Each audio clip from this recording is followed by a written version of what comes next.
tension between the United States and China continues to escalate in the aftermath of Washington's downing of what it's referred to as a Chinese surveillance balloon on February the 4th.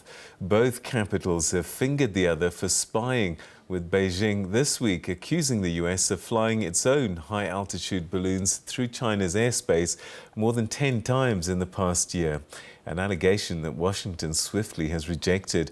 In recent days, the US military has shot down 3 additional flying objects over North America, objects which so far remain unidentified but said to be much smaller than the balloon that was shot down earlier this month.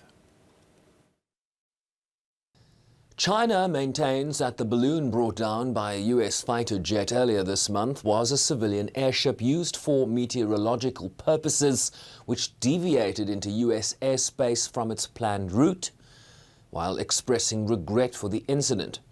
But it's a claim Washington rejected, with the US government describing the device as part of a global surveillance fleet under Chinese military control, capable of monitoring electronic communications and inconsistent with the equipment on board weather balloons.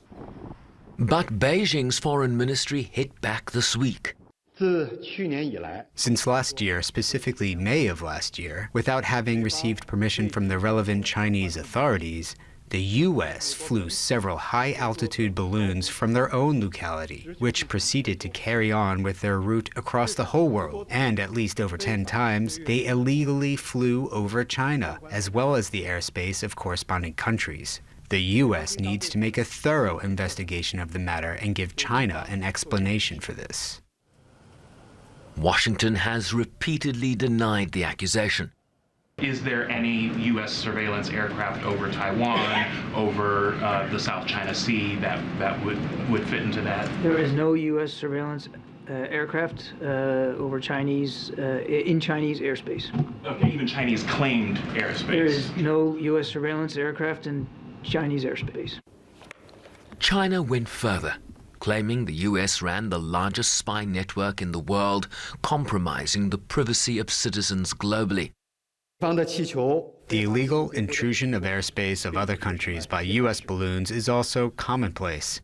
Just since last year, the U.S.'s high-altitude balloons illegally entered Chinese airspace more than 10 times without the approval of the relevant Chinese authorities. The first thing the U.S. side should do is start with a clean slate, undergo some self-reflection, instead of smearing and accusing China.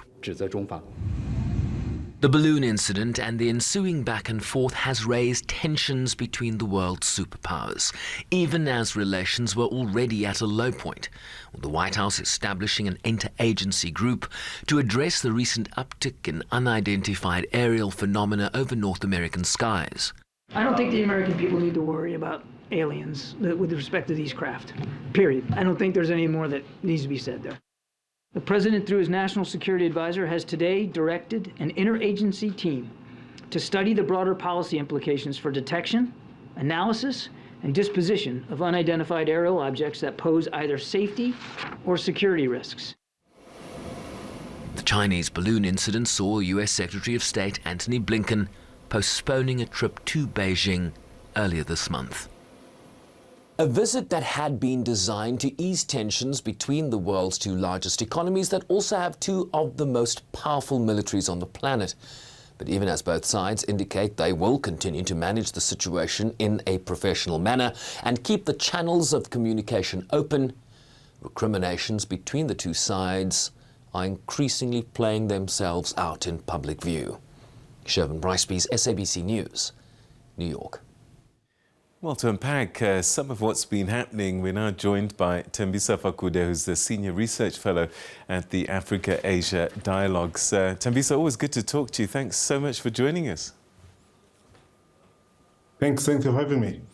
All right, so look, I don't think anybody's under any delusion that countries spy on each other, particularly superpowers.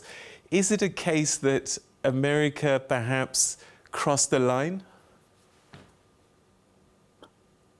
Well, it's difficult for us to say now, But the first balloon was shot down, and that debris is being collected as we speak because it spread, we're told, to about 9 square mile, and that will tell us precisely what this balloon was doing in the American airspace. If it was indeed for meteorological reasons, we will know. But if it was for other reasons, as Americans have emphasized that it was certainly conducting some espionage activities, we'll also know. But China has denied it, of course. So we'll have to wait for the investigation after we collected all the debris following the shooting down of the first balloon. But according to the Americans, this was meant for espionage, and that's why it was shot down.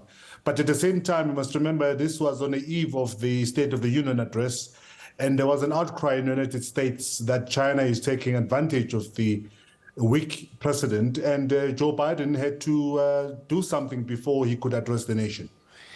I was listening to that presser just now in the package now, and I got a sense that the American spokesperson was being very careful with the words that he used. He said that there are no American balloons in Chinese airspace. That's not a denial that there may have been or that they're close by. Well, that's what many people have been saying, that the reason why this Chinese balloon found itself there, it was mainly to provoke the American response, because China has been dealing with these balloons over time, violating their own airspace. And when Joe Biden and the Americans shot down that balloon, it now gives China a go-ahead, basically, to also do the same to the American flying objects that are often spotted on the Chinese airspace. Not every balloon is a spy balloon, I'm guessing. There genuinely must be some that are monitoring weather. Could it be a bit of paranoia at play in the middle of all of this? Yes, indeed. And, we are told that these balloons are often spotted in various countries. And there is that understanding and an acceptance by countries that you now and then going to see these meteorological balloons flying. And of course, because of that arrangement with partners around the world, it is acceptable that even though some of these balloons, of course, might be flying over your airspace with other ulterior intentions, but it is acceptable that you will see them now and then.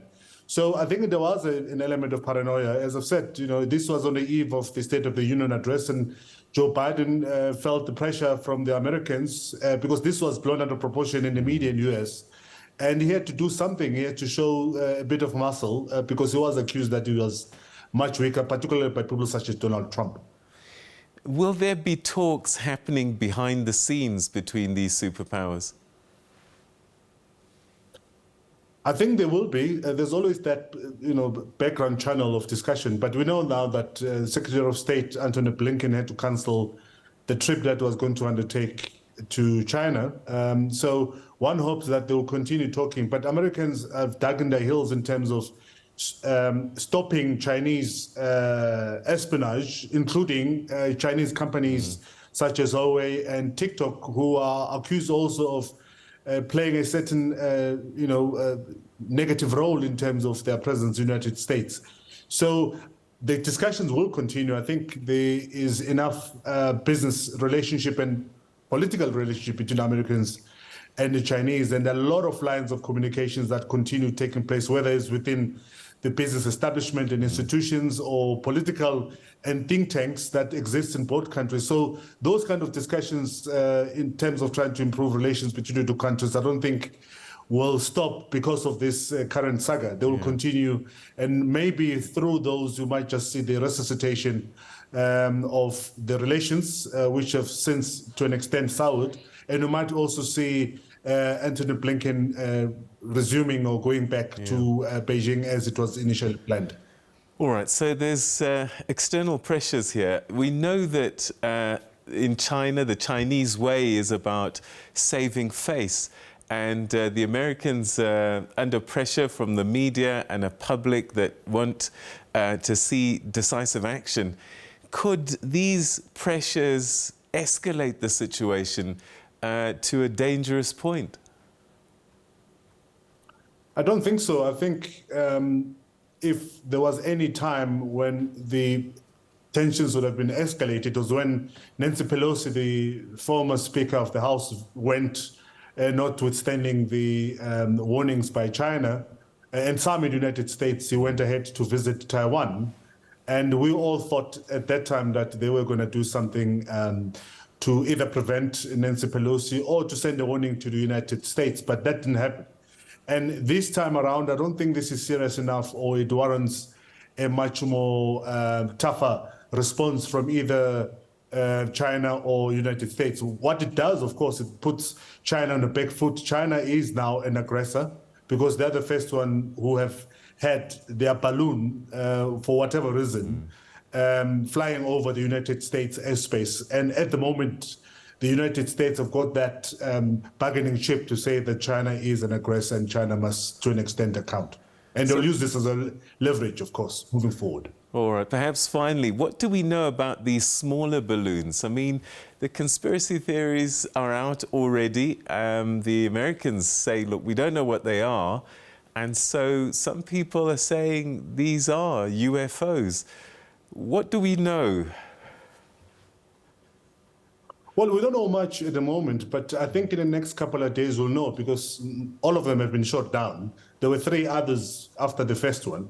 And I think the investigation will tell us precisely what these balloons are. But the first one, Americans were certain that it was a Chinese balloon, which flew over certain very key spots within particularly military bases in the United States. So we will know in due course what these are because they were all shot down and that debris is now being gathered to find out precisely what the mission was. Yeah, I've got a feeling we're probably going to see a Netflix series out of this one. Thembisa, always good talking to you. Thanks for your time. Thank you. Thanks for having me. Thank you. All right, so what do you think? Do you think that these secondary balloons, which are much smaller, that have not been identified, could actually be UFOs? Well, people are speculating. We'll have to wait and see what comes out in the coming days.